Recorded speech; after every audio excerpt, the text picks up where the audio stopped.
welcome to Support Life, a program focusing on current social issues from a life-affirming perspective. I'm Norm Curry, and our guest today is Indi Hangan. Indi, thanks for coming in. You're welcome, thanks for having me. Now, you're a 25-year-old Anglo-Saxon Catholic male. Yep. It'd be very interesting to explore through you some of the views and encounters that you have as that role. I notice you're wearing a crucifix, so you're quite proud of your Catholic Christian perspective. Is that right? Yeah. As I've gotten older, I sort of, as a kid and a teenager, you're sort of almost told to, sort of hide it a bit. Even at school, they didn't want me wearing it, even though I went to a Catholic school, which I did fight, and obviously won because, how can a Catholic school ask you not to wear a crucifix? But yeah, as I've gotten older, I've never wanted to hide who I am, and I just think it's an easy way to inform people of who I am, and it says a lot about myself without words spoken. Yeah, that's very true. So you see the fact of being Catholic as who you are. Yeah, that forms your judgment. Absolutely, yeah. Yes, yeah. It's a big part of my life. Your religion. It's it's not just one day a week. It's what you do. It's how you make your decisions. It's how I've been raised. There's a lot more to it than that one day a week you go to church. It's where your value judgments come from. Yeah. And my parents got their values from similar upbringing, and they passed them down. So. And I think you said your grandparents. You go back. It's a solid Catholic family from. Yeah, absolutely. I still attend with my grandparents whenever I can. It's good to go with them. And you don't live at home now, but you go to mass weekly. Yes, I moved out about 9 months ago, and that was a sort of wasn't a decision I had to make, but it was sort of a commitment that I had to continue with. When you sort of you go through confirmation quite young, and although that's sort of the stage that you commit yourself, I think it's more when you decide on your own 2 feet as to how you're gonna continue with your faith. Yeah. So although that happened to me when I was in year 6, I think it the biggest decision for me was when I moved out and mentally made a decision that this is how I want to live my life and continue. Yeah, that's right. Now you got engaged around the December sometime, didn't you? Yeah, New Year. New Year, yeah. And a young Catholic woman, yes? Yeah, Dominique, yep. Yeah, and she got a long Catholic family history as well? Yes, she's her heritage is from South Africa actually, but nonetheless, still Catholic upbringing. So that's come into the way in which you plan your future together? Yeah, it comes up in conversation a lot. Yeah. We often go to church together whenever we can, and sort of just an hour a week that we can sit with each other and, think about more than ourselves. So. Can I just take you back to something, because it struck me when you said it, and is that you actually went to a Catholic school, that's right. So we won't name the school, but you went to the school and you were actually discouraged from wearing the crucifix? Correct, yeah. That's quite strange. Was that ever explained to you why that was? They told me it was jewellery. That was their word, that you're not allowed to wear jewellery. Oh, okay. So I argued that, and I wasn't going to take no for the answer. So you didn't. Well, 100 points to you for that. That's quite amazing. Okay, look, there's a lot of critical issues which are with us at the moment. Yep. And one of them, as a young, soon-to-be married couple, the whole issue of, say, abortion. Now, where does that sit with both you and your fiancée? How do you feel about abortion? It's a topic that doesn't no one wants to talk about it. It's a horrible. As soon as you start thinking about it, you realise how horrible it is. And, Dominique and I both love kids. My brother and his wife just had a baby, and we're besotted by it. It's the most amazing thing, seeing life come into a light. Into a baby come into this world, and that's right. Yes, it's just, if people could, just wait and just see what they're missing out on. I think a lot of people would change their minds. And, Dominique and I plan to have a family, but we also want to adopt because. It's sort of, hopefully that can encourage people, not to go through an abortion, and, there is a loving family out there for kids. you know. Yeah. And you're a male. How do you feel when people talk about abortion? Males seem to disappear. How does a young man, how do you feel about that? Yeah, I've sort of been told by society and Facebook and the media, and you know, I'm a white male and I'm not allowed to have an opinion on the topic. Really, I've voiced my opinions a number of times and been shut down with, you know, the line that, you know, you're a male, it's not your choice, it's not your decision, you're not allowed to have an opinion on it. And well, frankly, I do have an opinion, and you know, they're going to hear it, and I think, you know. And that opinion, how do you frame that opinion? Do you frame it as a Catholic, or do you frame it as a young male who is actually half of the baby? Which of those two is the powerful one for you? I think that the share's about 50% of each. You know, as my faith says, life is is precious. Life is, you know, where it all starts, where it all ends, and you know, we don't have a say in when a life is born, and we don't have a say in, or we shouldn't have a say in when it's taken. It's sort of why I'm against capital punishment, and I see it as a similar issue, only, you know, at a younger age. Yes. It's dressed up differently. What about if you? And they do this, of course, is I forget what they call the test because I'm not a doctor, but they do the test on a pregnant woman, and perhaps they find that it's abnormal. There's some issue. Yeah. How about that? Is that the case for abortion, do you think? I don't understand exactly why people get the test done. You get a test done to find out something that you need to know, but I don't see the baby's health as something you need to know prior to its birth. What that test told me wouldn't alter my opinion at all. No. Whether they told me that the baby had Down syndrome or was going to die a week later wouldn't alter my opinion on what we were going to do. No. You know, that we've conceived this baby, you know, through the grace of God, and can't wait till the day that I meet it. And if I get a week with it, then that's a week I wouldn't have had otherwise. If I get a lifetime with it, then that's a blessing. Okay, so that's about the sanctity and the sacredness of human life. Absolutely. Yeah. Yeah. Okay. Thanks for that, Indi. We'll be back in a moment.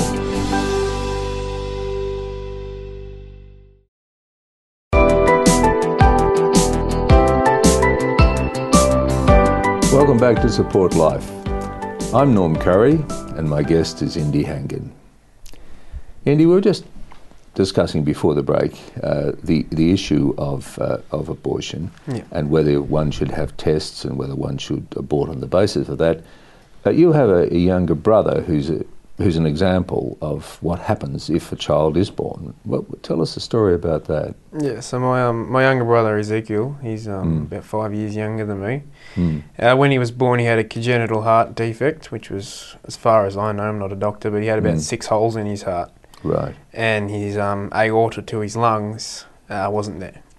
Oh, okay. And so he was, in 2 days, you know, he was rushed to hospital, or he was in hospital, but, you know, he had a massive operation and he's had about 3 stents to stitch up his heart, and, you know, he's got cow parts in him and different valves from different animals, and it's an absolute, you know, miracle that he's here today, you know. Yes. And I just, you know, worry that, you know, if a young family was told of the trouble that my parents went through with my brother, you know, they might take a rash decision, you know, which, you know, could affect them for the rest of their lives. And he's now 20 years old, he's at uni, he's studying to be a teacher. You know, he did better at school than I did, and he's had a rough start, so there's no saying what a person can do or what, you know, doctors and, you know, you just never know where medicine's going. No, so he's a fully functional young adult. You know, he lived his first 3 days with 2% blood oxygen, and you never know it. No, you never know it. No, that's amazing.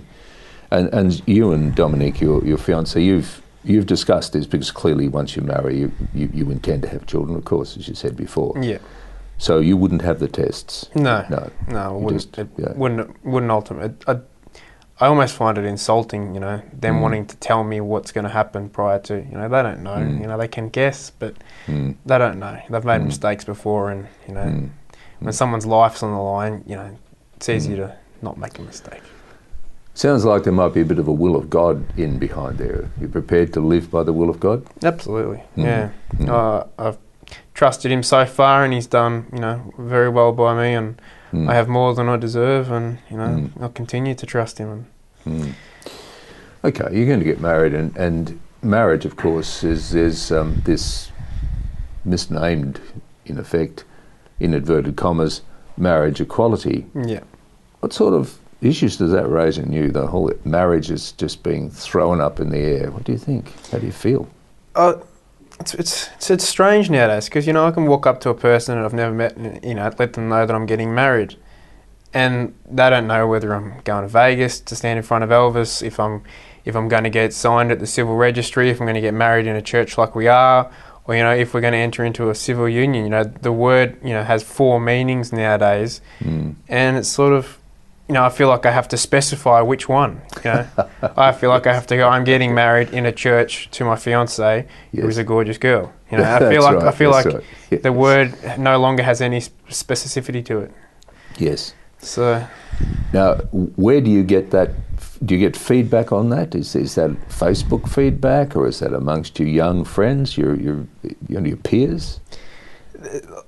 It's a hard topic to talk about, because if you have an opinion that doesn't suit the media's opinion, then you're shut down, and I'm a homophobe and everything. Well, you know, by definition, I'm not scared of them, and I accept them, and you know, a lot of them are great people. It's just, you know, not just them, and they're not the only ones driving the force, you know, but they want to change the definition of a word. You know, the word's been used for however many thousands of years, and all of a sudden in the last 5 years we're having a push to change the definition of it. Well, I don't accept that. You know, it is what it is for a reason. You know, and that's so that's fresh in your mind. So, how are you going to manage? Did you obviously get married in the Catholic Church? Yes. Absolutely, yes.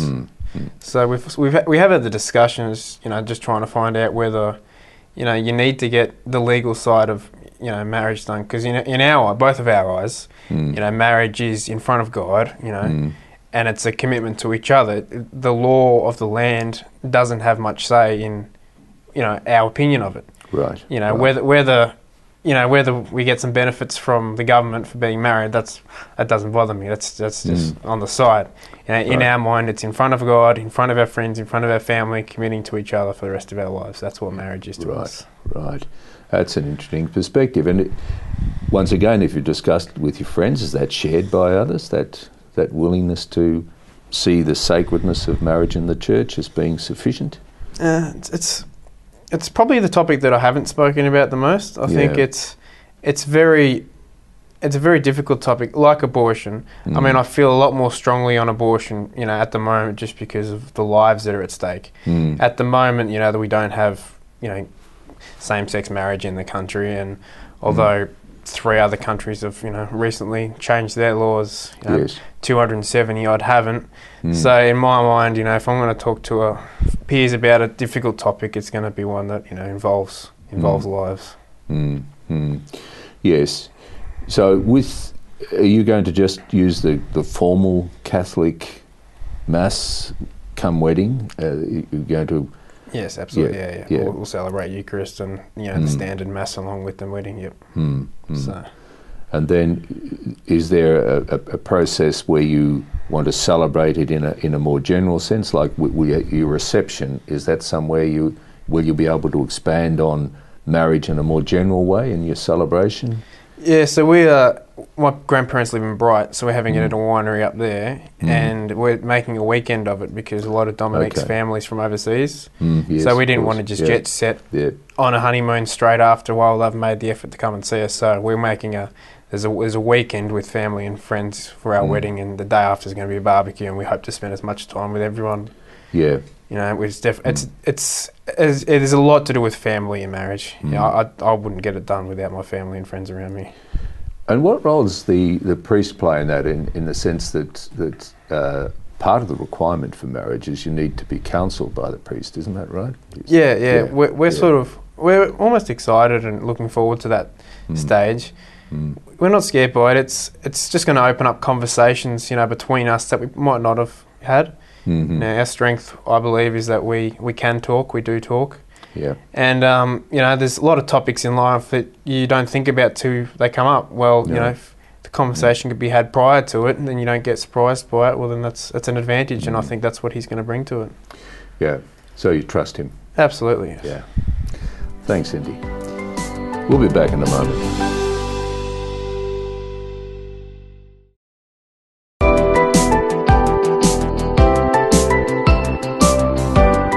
Welcome back to Support Life. I'm Norm Curry and we're speaking with Indi Hangan. Indi, we've been talking about right to life type issues. Now there's the ultimate right to life, which is euthanasia itself. Yeah. In earlier this conversation you mentioned that you're fortunate enough to have your grandparents with you. How do you feel about the choice of society, if you like, or doctors or even families saying, yes, you should help this person to die?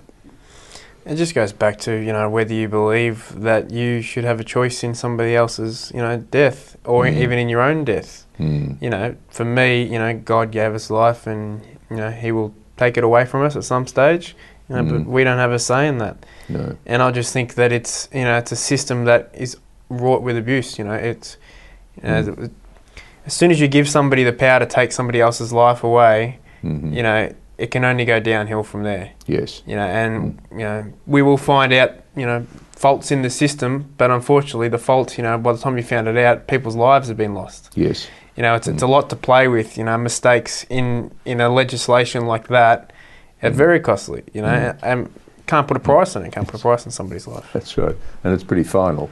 It is. You can't go back. No. That's exactly right. So I noticed from your decisions that you make, there's a deep amount of faith sitting behind it. In your life decisions, not the right to life type choices, where does God sit in your decision making between you and Dominic? Where does God sit there? How do you manage that? You're always thinking, you always want to make a decision based on, what's best. What's best for myself, what's best for my family, what's best for, my fiancée, and what's best for the world. And, what's best for the world is generally what God wants you to do. And so He made it pretty simple for us. He gave us 10 laws to live by, unlike the 50,000 the government's given us to live by. So if you follow those 10 laws, the people around you are going to, benefit, your friends and family will benefit, and you'll benefit from a person. So it does play a large part in decision making, And so you've got man's law and you've got God's law. How do you choose between the two of those? It's a pretty easy choice for me. Man's law is, it doesn't mean much to me. God's law is what I follow. If anyone asks me, what are your laws? Well, there's 10 of them. Man's law, whether I get a parking ticket, a speeding fine, a stupid infringement, it's just over-regulated. Law generally follows, the 10 Commandments, but if there was any discrepancy between the two, it's just a law made by a man, and men make mistakes. So, and they also have an agenda as well. Exactly. Okay, 10 Commandments. I don't want to put you on the spot, but which one leaps up as the most important commandment, would you say? Do unto others as you want others to do unto you. I think that it's a pretty simple one. You know how you want to be treated by the people around you. So if you treat them with the same respect and same dignity that you want to be treated by, then you're going to get along with people. That's right. It's pretty simple. And most of the others, fall under that. You don't want people to steal from you, so don't steal from them, It's, treat the neighbour as you want to be treated. It's simple. Yeah, well, it is simple, but it gets complicated by all sorts of issues. You mentioned before the Facebook. Yeah. And Facebook has got the social issues attaching to Facebook, as you're no doubt aware, about bullying and everything else that goes with it. How do you find that arena? It sounded as though that arena, when you start to get into these more contentious and religiously based issues, is a little bit opposed, or? Yeah, well, you got 400 friends on Facebook, but you haven't spoken with 400 people on these topics. And so when you get to a point that you're sort of fed up and you want to vent your frustration and vent your opinion on something, people that you haven't spoken to, read these things and you find out that, a lot of people that you consider, you thought were friends and you thought possibly shared the same viewpoint as you don't. And, as a white male, my opinion gets shut down. Often, people don't like it because it's contentious. It doesn't agree with what's easier, and it's a lot of decisions we're making nowadays as a society is to make everything easier for ourselves, and easy doesn't always mean best. It doesn't. No. And your Facebook friends, I'm trying to determine sort of on an age and gender type issues, they'd be what, similar to yourself? They'd be about your age group? Yeah. 5 years above, 5 years below, 20 to 30. Yeah, I find a lot of, I think there's a lot of women out there that have obviously been hurt by, the topic of abortion in particular, whether they went through it or they know someone that went through it. And just bringing that conversation up brings a lot of pain. Yes. I mean, because it's a horrible thing. It is painful. It's painful for everybody that's involved. That's right. And I don't think people like, being reminded of that. And so, when I voice my opinion, it does that exactly. It reminds them of it. And why do you think that is? Is it your maleness, or that you're not entitled to that view? What do you think that's sort of what you seem to, hear and be told. I'm a male, although I'm 50% responsible for the baby once it's born, up until that date, the decision's not mine at all. And I don't like a situation where you have a responsibility for something that you don't have control of. It's fraught with danger. Yes. Now you come, as we said before, from a solid Catholic family structure. Yeah. Entering into a most important phase of your life, how supported, how held do you feel by the family? Is the family there to support you? Yeah, absolutely. It's you fight with friends, you fight with family, but you always know that they love you, and it doesn't matter whether you disagree on a subject, you always know at the end of the day that it was just a conversation. And a lot of that comes down from, just, going to church together. You sit there, all together as a family, one day a week, where you're thinking of other people and other things other than yourselves. And, in society nowadays, we're all very busy. You're all running around in a rush to do everything. You don't get much time to, not think about yourself. And I enjoy that time with my family because I just think it puts us into perspective. Yeah. And it sounds like a family that's ruled by God's will. Yeah, absolutely. Yeah. And that's a very good sound foundation for you and Dominic and the future generation. Let's go that far, the future generation. Yeah. Indi, look, thank you so much. It's been very interesting to talk to you, as I said, as a young Catholic male, and to get your views and your experiences. Thanks for having me. You've been watching Support Life. That's all for our program today. Join us next week. Bye for now.